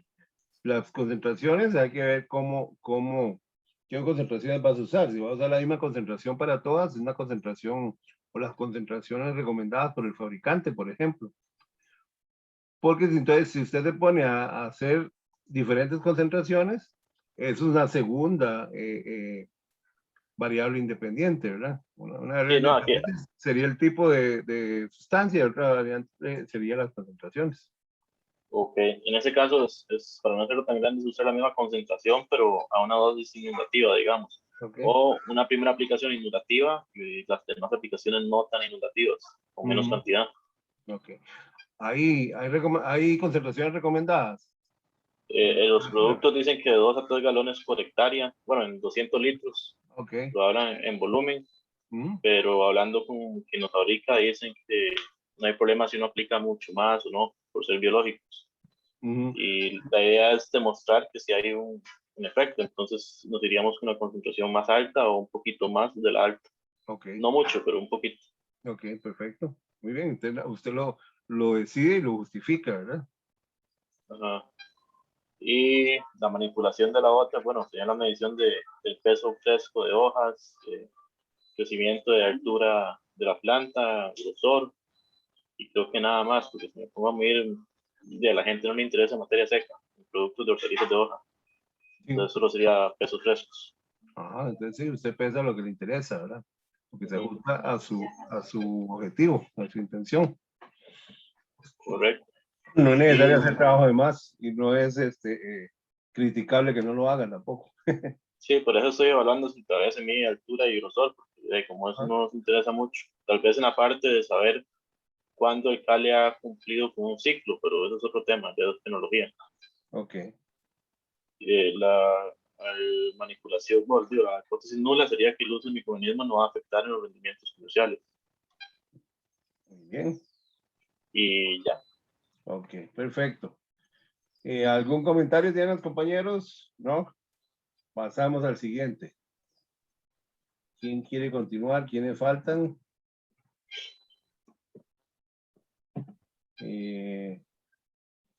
Ariana, ¿es la única que falta? ¿O Andrés García ya presentó?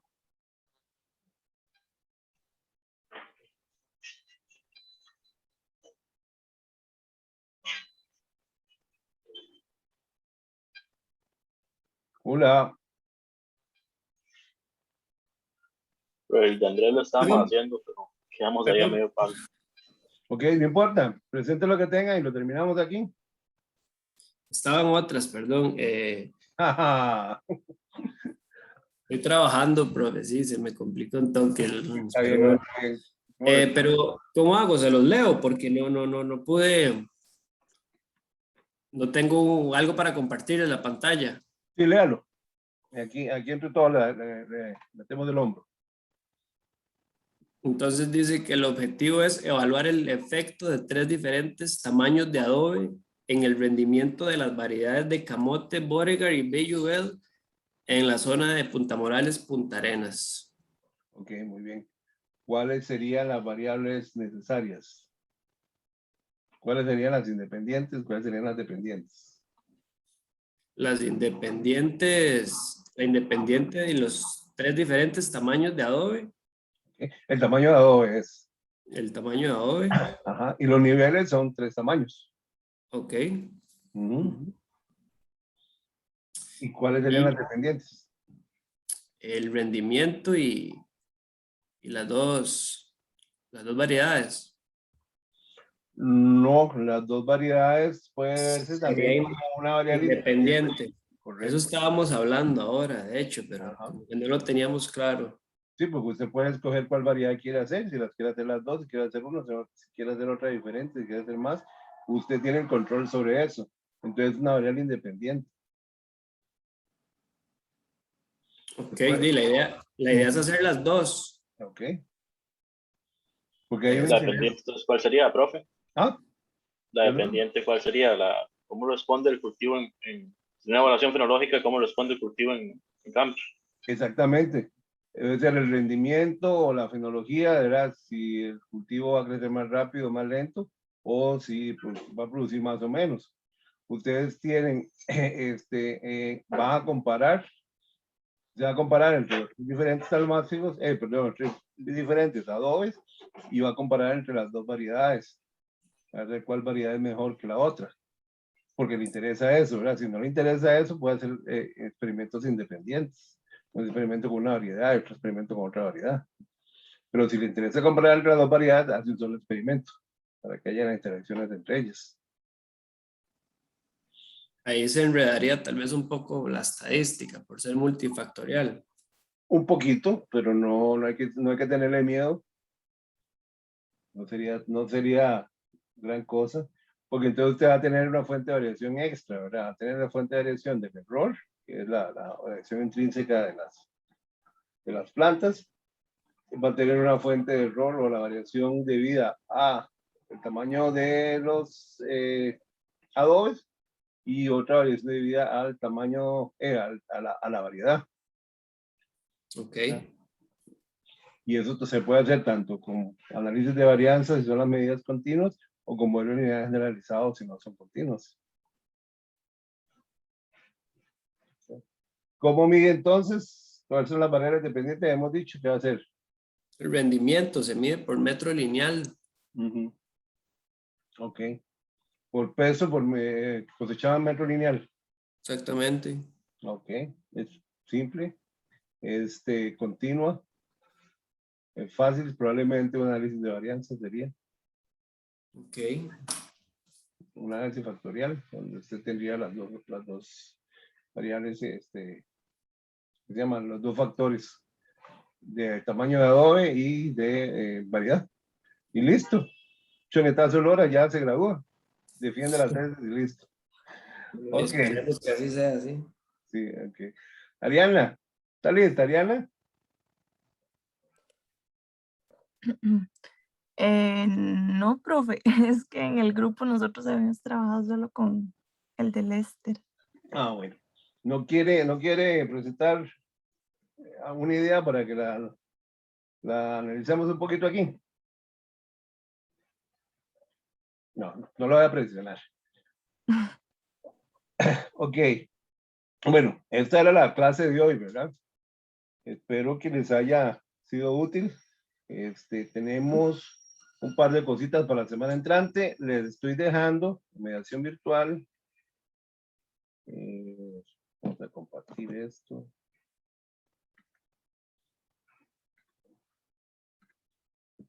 Este capítulo 2 de Niños Rojas,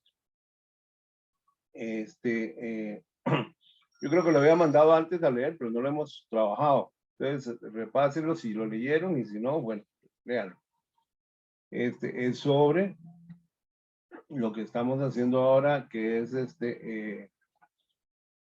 el marco metodológico, ¿verdad? Vamos a centrar un poquito de enredos. En la propuesta uno tiene varias secciones. Una es, bueno, la introducción, que la introducción y el título, ustedes no se preocupen hasta el final. El otro es el marco conceptual, el otro es el marco metodológico, ¿verdad? El marco conceptual es toda la revisión de literatura. Ahí ustedes van a meter todo lo que han aprendido, todo lo que hicieron la semana pasada y todo lo más que van a hacer de aquí hasta el momento que presenten eso a la comisión. Porque la literatura nunca deja de aparecer y siempre apareciendo literatura nueva. Si hicieron atención a la clase anterior que habíamos hablado de las herramientas de la biblioteca para búsquedas, eso les va a ayudar mucho. Recuerden que hay muchas herramientas ahora con Google Scholar, con las bases de datos de texto completo de la U, que es una herramienta y solo nosotros las tenemos. Y hasta Google Books y otros bases de datos que están disponibles en la internet. Ustedes van a seguir buscando, incluso van a encontrar siempre más material si ustedes se mantienen buscando, ¿verdad? Claro, no van a hacerlo eternamente porque tienen en algún momento que entregar eso, pero todo lo que sea relevante, lo que ustedes quieren hacer, debería estar incluido. Sin embargo, ¿verdad? La propuesta no es una cosa kilométrica, entonces tienen cierto limitado espacio para la propuesta. Creo que al principio les había dado unas pautas, ¿verdad? Donde se dice más o menos cuántos se espera que sean esos. Las pautas que da la comisión de pruebas finales de graduación. Y ese marco metodológico, ese marco conceptual, o como les dije, marco teórico, tiene la revisión de literatura de ustedes, la investigación que ya se ha hecho, y los objetivos y las hipótesis que ustedes quieren plantear. Las hipótesis no son necesarias ponerlas en la propuesta. Sin embargo, son muy importantes a la hora de que ustedes diseñen y ejecuten sus experimentos. El otro aspecto que sigue entonces es el marco metodológico. Se llama marco metodológico. Bueno, más bien, el marco metodológico sería incluir las hipótesis y toda la metodología que van a hacer para lograr su objetivo. Entonces, lo que hemos hablado hoy, la descripción del sitio, las variables, las hipótesis, la descripción detallada de todos los procedimientos que van a hacer, ¿verdad? Hay algunos que no es necesario ponerlos detalladamente. Si todo el mundo los conoce, usted hace referencia a eso. Son Vox Populi, ¿verdad? Como dicen. Pero en otros sí, probablemente tienen que detallar, y si son cosas nuevas que ustedes están proponiendo, ustedes están desarrollando, ustedes claro que tienen que describirlas detalladamente. ¿Ok? Entonces, estamos trabajando en eso, estamos trabajando ahora en el marco metodológico. ¿Ok? Vamos a hablar la semana entrante otra vez un poquito más del marco conceptual, pero aquí ya empezamos a organizar mira, aquí lo estoy mostrando lo que hay para la semana entrante. Estamos organizando, perdón. Estamos organizando todo el marco metodológico, la metodología. Entonces, no le he ajustado todavía las fechas de entrega para esta próxima tarea, pero es sencillo, ¿verdad? Lo que estamos haciendo hoy, desarrollenlo para todos sus objetivos específicos. Entonces, hágame tablitas con el objetivo específico, las variables necesarias, la hipótesis a probar, cómo se manipula y cómo se medirá. ¿Ok? Y nos vemos la semana entrante. Ahora, Ahorita más tarde le digo cuál es la fecha para entrega de esto, pero probablemente sea muy pronto porque es relativamente sencillo. Entonces, probablemente para el próximo lunes, quiero que lo tengan. ¿Ok? Si no hay ninguna otra observación o consulta, preguntas, nos despedimos por hoy. Profe, el proyecto para la aprobación, ¿cuándo se tiene que presentar? Y para aprobación de la comisión o para aprobación del curso. La comisión. La comisión recibe propuestas todos los meses, ¿verdad? Okay. Cuando usted lo tenga listo, lo presenta. Y tarda unos 15 días en estudiarlo y decirle si se lo aprueban o no se lo aprueban. Si no se lo aprueban, le van a decir por esto y esto, y le van a echarse para que usted lo corrija y lo vuelva a presentar. ¿Ok? Ok. Y si es muy galleta usted, se lo aprueban la primera vez, porque no todo el mundo lo aprueba la primera pasada. ¿Ok? Bueno. Muy bien, entonces pues, terminamos aquí hoy. Terminamos relativamente bien hoy. Entonces, que tengan una bonita semana. Cualquier consulta, ya saben, me pueden escribir al correo. Espero que hayan descansado la semana que pasó. Bueno, no, ustedes están todos desde la pasatía, ahí no hay descanso. Y nos vemos de hoy en noche, entonces. Hasta luego. Hasta luego, profe. Buen día. Igual. Hasta luego.